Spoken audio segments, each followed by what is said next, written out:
You know, niggas gotta get their priorities together. Got their mind on the wrong things, spending their money in the wrong way. Trapaholics, real trap shit. Say you need that car with the rims and a charm, just like Jim.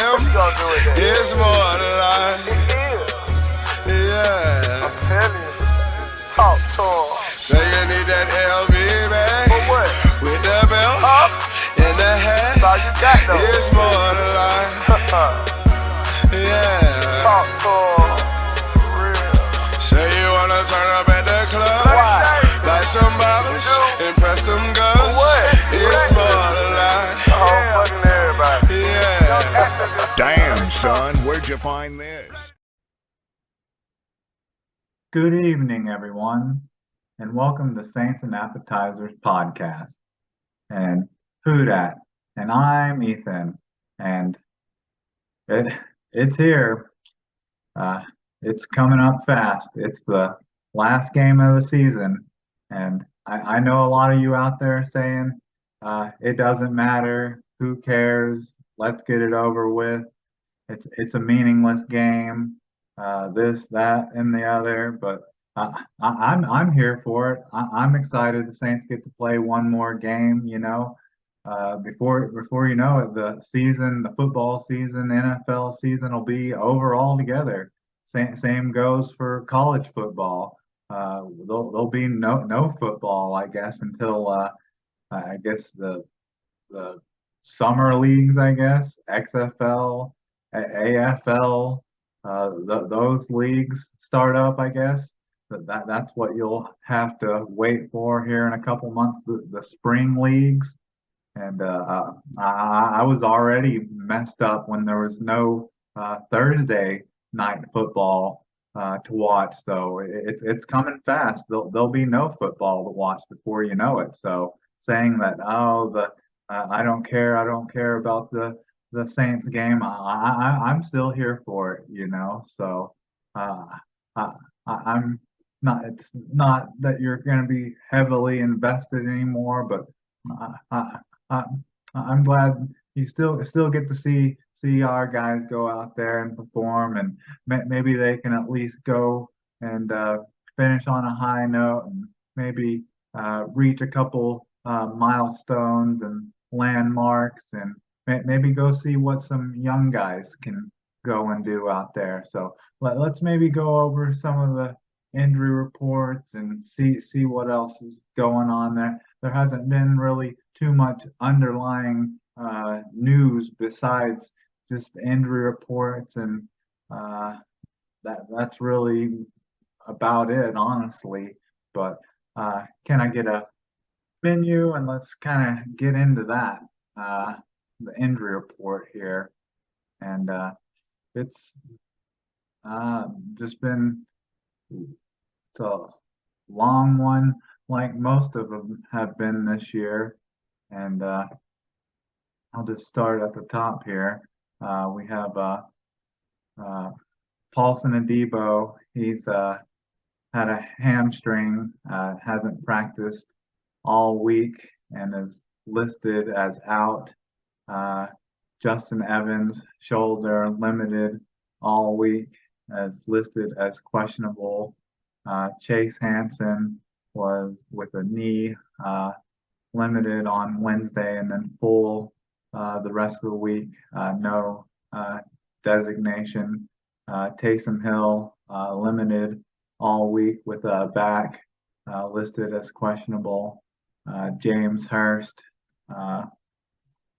with a foot, didn't practice on Wednesday, limited the rest of the week, listed as questionable. Juwan Johnson, quadricep, didn't practice on Wednesday, limited the rest of the week, listed as questionable.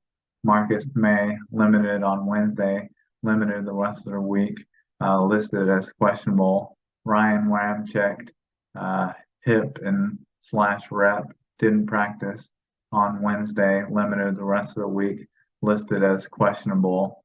And then Andres Pete, ankle, didn't practice all week, uh, uh, listed as out. And then Ty Somers, linebacker, oblique, limited all week and listed as questionable. And so some of my thoughts on this is the one uh, that I've seen that hasn't really been mentioned uh, from a lot of people about this injury report to a lot of media people, other podcasters, and people on social media and stuff. The really good thing that I see out of this whole injury report is that Marshawn Lattimore is not on this list at all.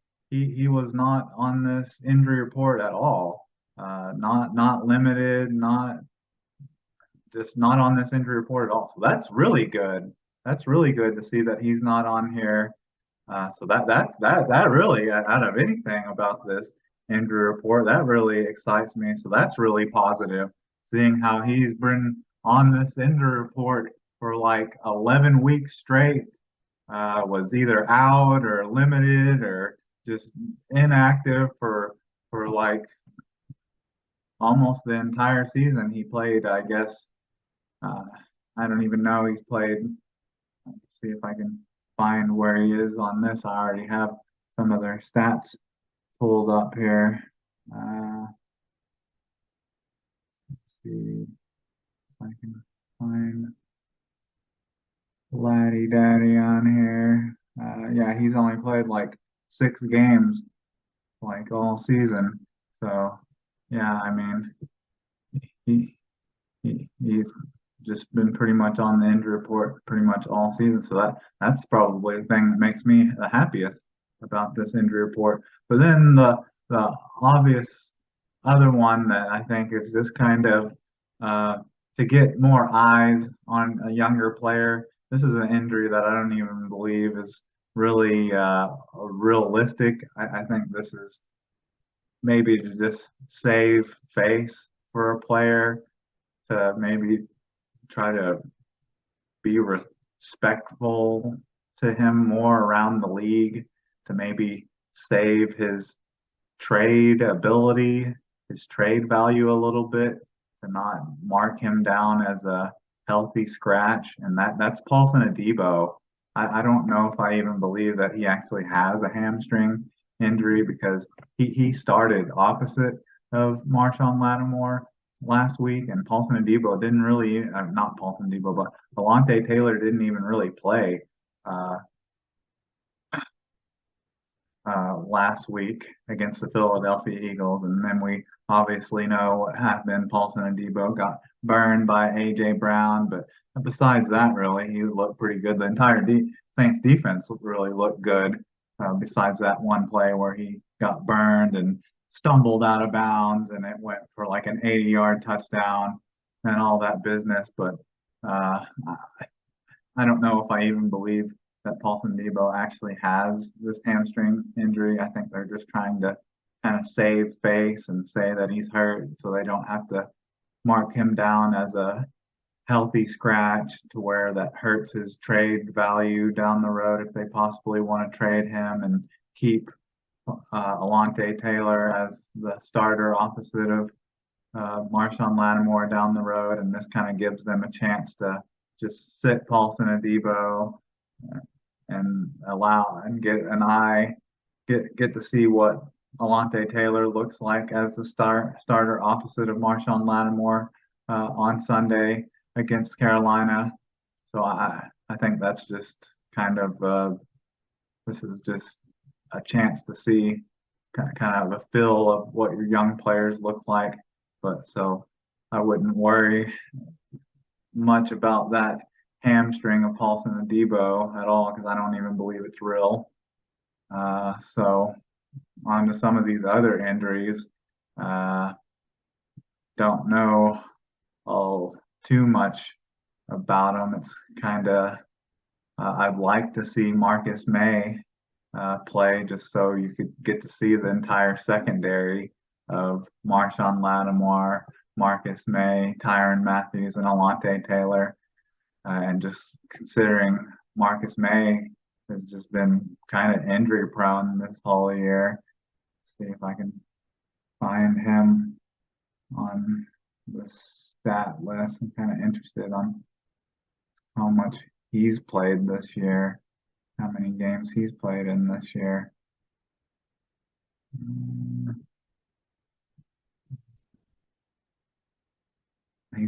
Marcus May's only played in like 10 games this year, so I'd like to get to see him. It seems like a lot of these players, just as they've started playing well, they end up getting hurt. He was starting to kind of get to playing well and kind of fitting into his role, him and Tyron Matthews, and then he got hurt with that shoulder injury. So I kind of like to see him play again. But with Andreas Pete out, and then Ramczyk been dealing with his hip slash rest slash knee all year. It would be interesting to see with him listed as questionable, and then James Hurst with his foot didn't practice. Both of them didn't practice on Wednesday, but then were limited the rest of the week. Both listed as questionable. It'd be interesting if one of them didn't play. If you got to this kind of circles back around to the whole you're get to see kind of get an eye on what some of your younger players look like. It'd be interesting to get to see if you get to see more of Trevor Penning besides just seeing him as your sixth offensive lineman, because you already have Andres Pete out, but you didn't get to see Trevor Penning play at one of the guard positions, because instead you got to see Throckmorton there instead, or what was it, Josh Andrews there instead. I think last week Landon Turner was out there instead. So you didn't really get to see you didn't get to see Trevor Penning besides as the sixth offensive lineman. But it would be interesting to see if you would maybe get to see Trevor Penning as one of the tackles if James Hurst or Ryan Ramczyk didn't go. And I really wouldn't even see what the point of forcing one of your veteran tackles to go in like kind of a meaningless game. And hell, I'd like to see Trevor Penning start, honestly. And I kind of understand maybe why they not starting him at guard, because it's kind of that same old story. You know, you drafted him to be a tackle, so you don't want to do the whole Andreas Pete thing where you drafted Andreas Pete to be a tackle, and then you end up playing him at guard, and before you know it, he's a guard, but that's not really what you drafted him to be. But anyways, that's kind of a look over what the Saints are dealing with at the injury spots. But there's no real reason to get up in a tiff over their injury report when it's kind of overall it's a meaningless game, but still it gives you a chance to get a look at some of their young players. So on to Carolina's injury report. It's pretty similar in length. So defensive tackle Matt Ioannidis has a back injury, didn't practice all week, listed as questionable. Linebacker Chandler Wooten, ankle, didn't practice Wednesday, limited on Thursday, practiced on Friday, no injury designation. Tackle Tyler Moten, rest, didn't practice on Thursday, practiced the rest of the week, no injury designation. Tight end Stephen Sullivan, elbow, limited all week, practiced on Friday, no injury designation. Linebacker Joel Ilo Bunaway, I don't even know how to say that name. Hamstring, limited on Wednesday, limited all week, questionable. Game status questionable.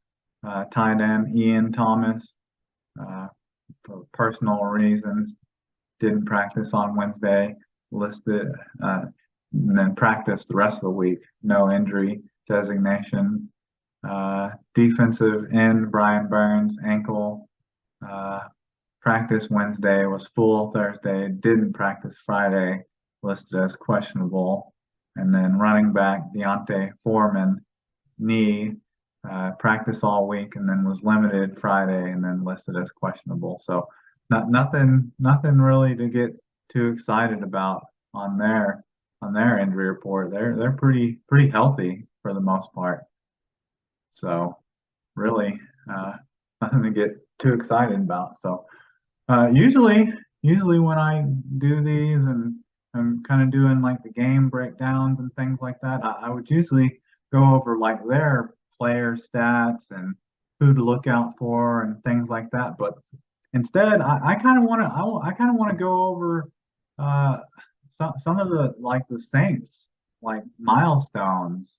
Like what are the Saints like precedents? Like what are they what are they kind of close to stats? Like they're kind of close to rolling over to make these milestones of landmark numbers, because like when I first became like a football fan, the Saints weren't always a winning football team, so I wasn't always cheering for them to like win games or be in the playoffs, and a lot of times the most exciting thing for me was for them to just have good stats, for like a wide receiver to have 1,000 yards or a running back to have 1,000 yards or a receiver to have 8 touchdowns or a running back to have uh, 8 touchdowns or quarterback to this was back in the day when a quarterback would throw for 4,000 yards. That was a big deal back then. Or a quarterback to have a 90 quarterback rating back in the day was pretty exciting. And a 60 completion percentage back in the day was pretty exciting. You heck, you could have an 80 quarterback rating back in the day and be a decent quarterback. You're considered a complete bum now if you have a quarterback rating and your completion percentage is under 60 now. And hoping that you have defensive ends with double-digit sacks and 100 tackles and things like that. So instead of kind of looking at players to watch out for on Carolina, kind of look at stats to kind of look out for on the Saints. So kind of look at their key players, I guess, and not really key players because we know who they are, but kind of look over them real quick. Some of these numbers are pretty easy. I'm not really a math whiz, but some of these numbers make it kind of easy for me. They're kind of funny. So they'll be easy numbers for you guys to keep up with, hopefully, if this is what you're looking for.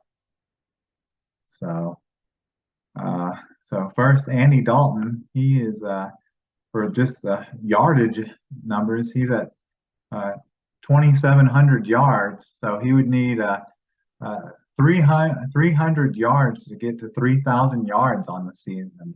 So that would be amazing, honestly, if he just went off in this game against Carolina and threw for 300 yards and got to 3,000 yards on the season. I think that would be pretty awesome, actually. I would be here for that, honestly.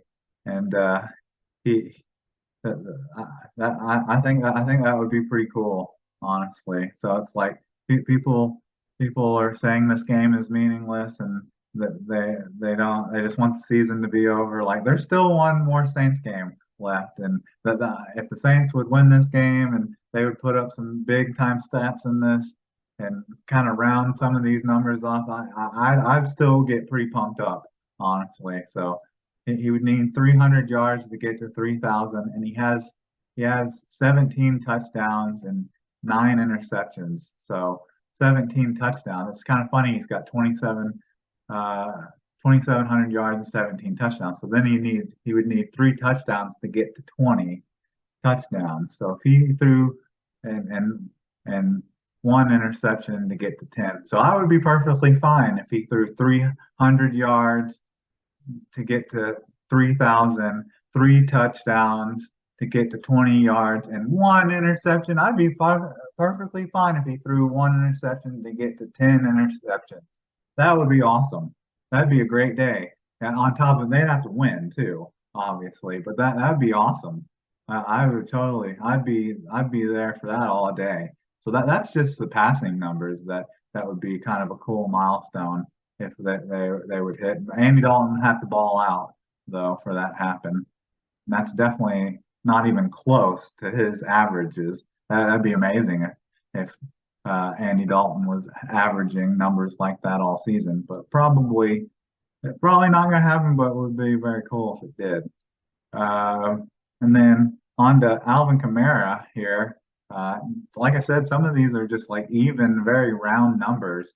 Alvin Kamara, he's at 790 for rushing yards, so he just needs 10 yards to get to 800. So I would say that's relatively easy. I would hope that he can get that uh, uh, to get to 800 rushing yards. Nothing too exciting. That would be pretty disappointing if he didn't. And then Taysom Hill only needs 49 rushing yards to get to 600. And I think, hopefully this doesn't mess my stuff up here. This loads fast enough here.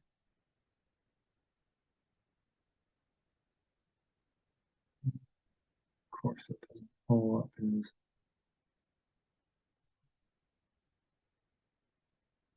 See here, I was trying to pull up his career because I don't know it offhand. Yeah, so yeah, that would blow his career rushing yards out of the water really, because most he's ever had was like 400 something, like 450 was the most he's ever rushed before that.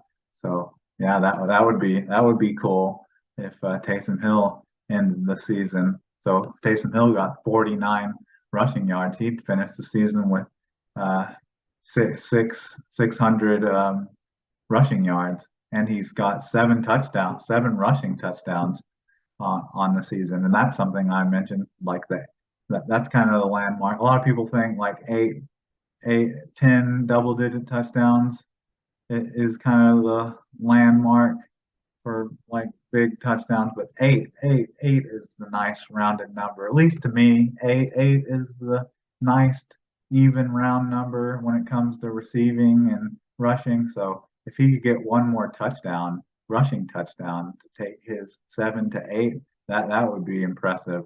If he finished the season with 600 rushing yards and 8 touchdowns, ooh boy, that would be impressive. That would be awesome.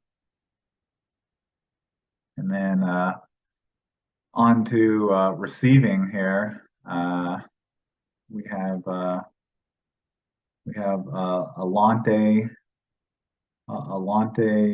no, we have Chris Olave.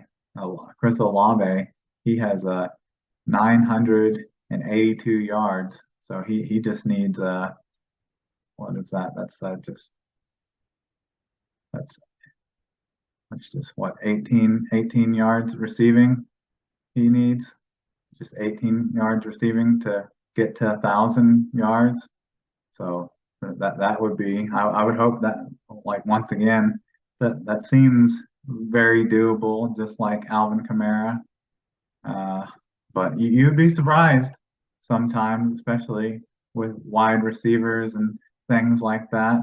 But hopefully, with how C.J. Henderson and how that other corner did last week against Tom Brady and Mike Evans, allowing like what 3 or 4 40, 50 plus yard touchdowns against the Buccaneers.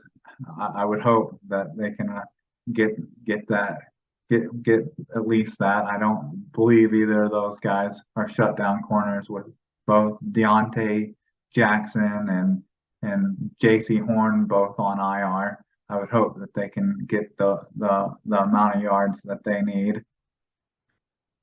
And then let's see here.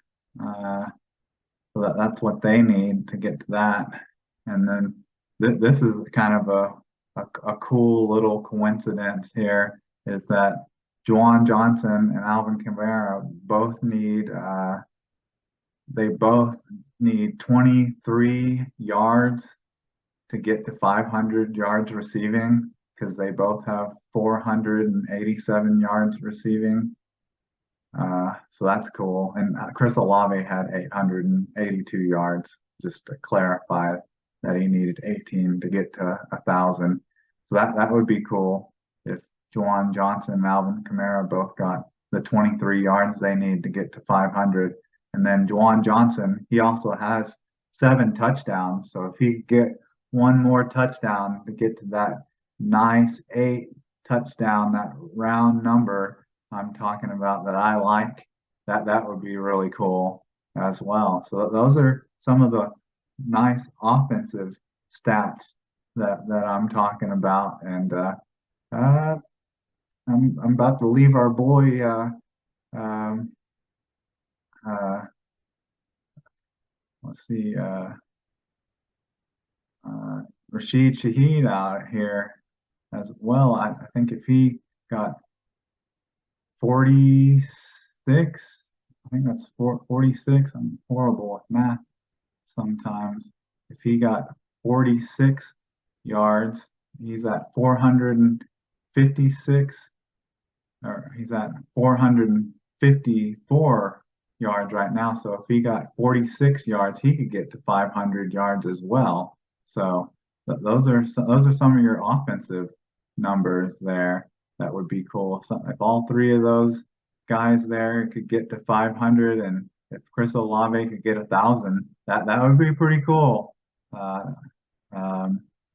So there's some dealing. There's some dealing Andy Dalton's going to have to do for those players to get there. But hey, maybe if Andy Dalton has that 300-yard day and that three touchdown game, maybe he can do it. And then on to the defense here. Really the really main one, the big one here is that really is highlighted, I guess, would be Cameron Jordan, who's at 8.5 sacks, which he just keeps doing it, man.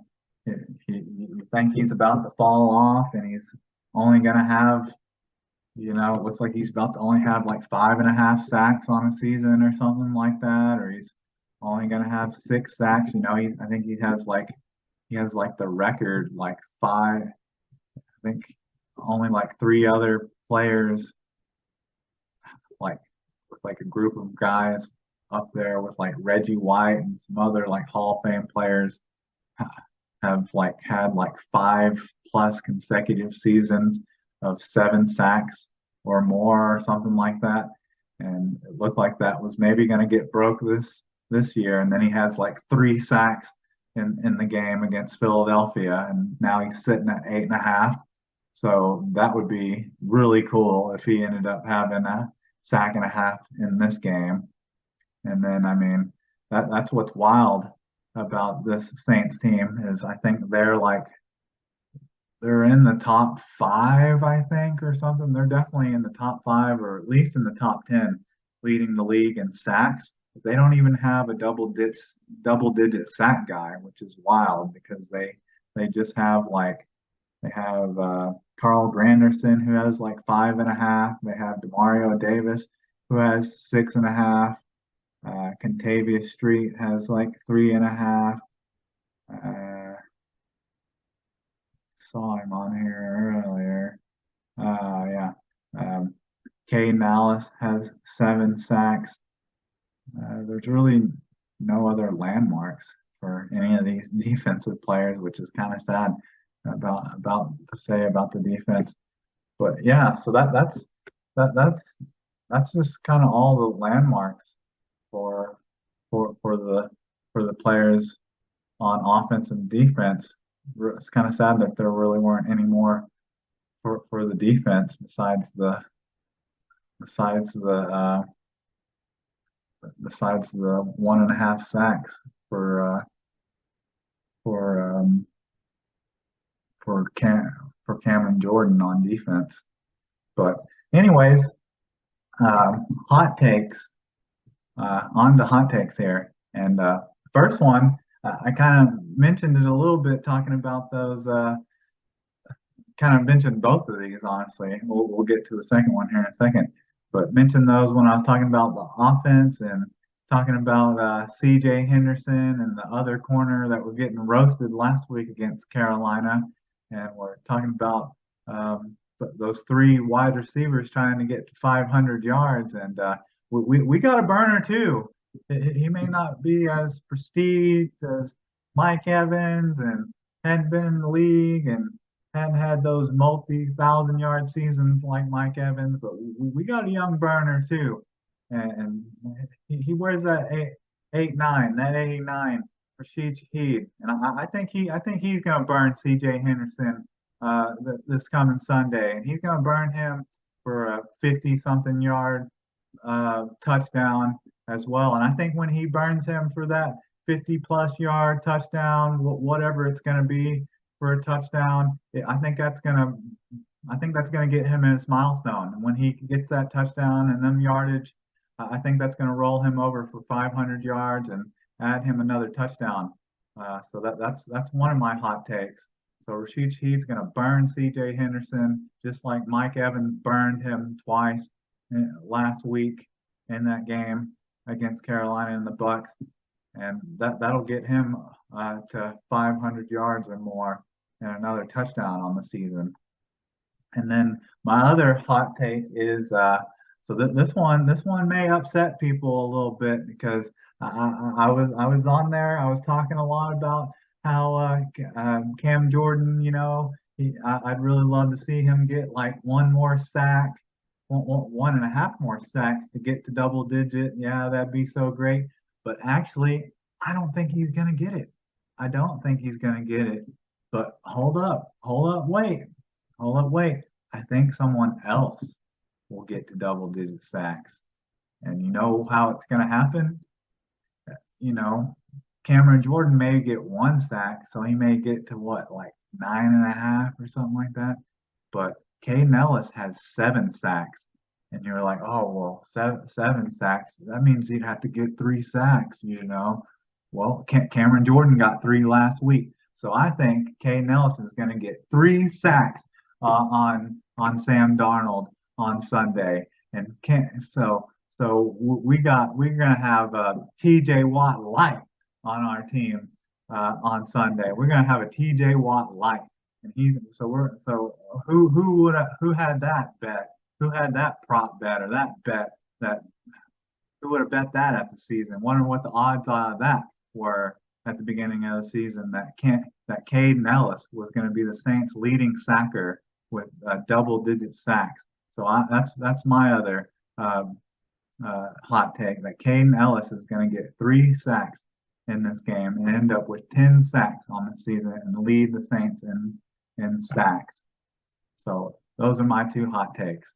So he's going to burn C.J. Henderson for a deep ball touchdown, taking him over 500 yards. And then Caden Ellis is going to get 3 sacks to take him to double-digit sacks and end up leading the Saints in sacks on the season. And then to my game pick, with all that said, and hoping the Saints meet some of those milestones and we get to maybe see some of our young players start at positions like Alontae Taylor and maybe get to see Penning more on that offensive line, and hope to get to see the Saints go out with a bang with a 4-game winning streak. And I know there's going to be a lot of tears. There's a lot of Saints fans and a lot of Dennis Allen haters fans. That's probably going to definitely secure the fact that he's probably going to come back at least for a little bit next season, unless the bottom completely falls out to start. But yeah, uh, Saints are going to win. They're going to win this one. They're going to win, and I think there's been a lot stated about how the Saints, that even during this little win streak, they hadn't put up a lot of points, but they hadn't had to because their defense has played so well. But I think their defense is going to continue to play well. But I think they're going to put up a couple more points in this game because that's the thing. They hadn't really scored a lot of points since that Bengals game, and since getting kind of beat down in the game against Baltimore. But they really, like I said, they really hadn't had to because I think they've only averaged giving up like 14 points a game or something like that. But I think we're going to score a little bit more points, but maybe give up a little bit more points. But I think I'm going to pick the Saints to win this, and they're going to win 24-17. So, uh, like I said, a lot of people just want this season to be over with and just ready for the off season. I understand that feeling, but as soon as this season's over and we're watching the playoffs and then the football season's completely over, and once a couple of these weekends come up and there's no football, you'll be wishing you could watch some meaningless Saints games real quick. You'll be wishing you could watch the the 2-7 Saints games. You'd be wishing that you could watch that. You'd be wishing that you could watch the division leading Buccaneers. You'd be wishing you could watch uh, the rival NFC opponents, so that the division could just get tied. Because with no football, at least at least that was a little bit exciting. But with no football at all for the next 7 months, that just sounds painful. And on top of that, after the TCU Georgia game, no college football either. Like I said, you'll just have to wait until spring league starts up. I guess what is it? They're the the the wave, I guess. We'll have to wait for them to come along. The wave, the blue breakers, the New Orleans Breakers to start back up. They were pretty good last year, and when the playoffs kind of started, they kind of faltered. Maybe they'll have a better quarterback this season, and hopefully when that season starts up, maybe they'll actually be playing home games actually in New Orleans, and maybe they can get a better quarterback that doesn't turn the ball over quite as much. So like I said, there'll be no NFL football for 7 months, and you'll have to do that spring league. But so you have to enjoy it while it lasts. But I think that's all I have for you. With that, who dat? And can I get a check, please?